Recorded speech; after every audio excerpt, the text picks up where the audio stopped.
গত 25 জানুয়ারি ভারতের প্রজাতন্ত্র দিবসে মুক্তি পেয়েছে অক্ষয় কুমারের সিনেমা স্কাইফোর্স।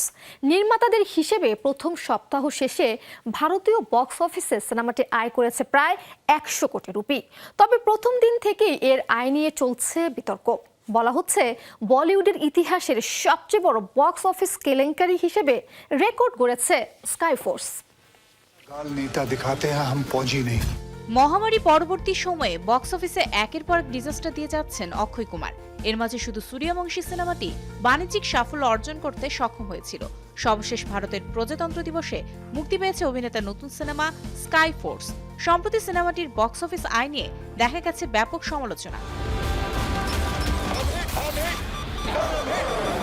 নির্মাতারা প্রথম সপ্তাহে এই সিনেমার আয় 100 কোটি রুপি ঘোষণা করলেও ট্রেড বিশেষজ্ঞদের হিসেবে প্রথম সপ্তাহে ভারতের বক্স অফিসে এর আয় ছিল 80 কোটি। প্রথম সপ্তাহেই সিনেমাটির আয় 20 কোটি বেশি দেখানো হয়েছে, যেটিকে সবাই প্রযোজকের সাজানো সাফল্য হিসেবে অভিহিত করছেন। এছাড়া আয়ের হিসেবেও রয়েছে বিশাল শুভঙ্করের ফাঁকি। মুক্তির প্রথম দিনে সিনেমার টিকিটে ছিল ডিসকাউন্ট ও ফ্রির অফার। এছাড়া সপ্তাহে প্রতিদিনই প্রেক্ষাগৃহের ব্লক সিটের মূল্য বক্স অফিস আয়ের অন্তর্ভুক্ত করা হয়েছে।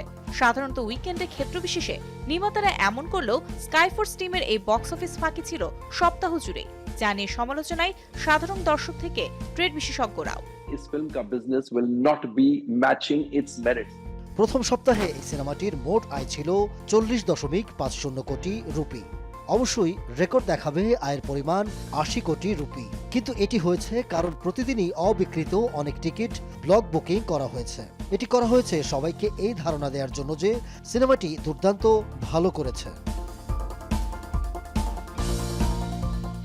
বলিউডের ইতিহাসের সবচেয়ে বড় বক্স অফিস কেলেঙ্কারি হিসেবে ইঙ্গিত দিয়ে তিনি আরো বলেন, অনলাইন টিকিট প্ল্যাটফর্মে ব্লক বুকিং হলেও সিনেমাটি দেখতে মূলত কোনো দর্শকই ছিল না। স্কাইফোর্স নির্মাতা এই ব্লক বুকিং মাল্টিপ্লেক্স ও জাতীয় চেইন প্রেক্ষাগৃহে হয়েছে বলেও জানিয়েছেন বিশ্লেষকরা।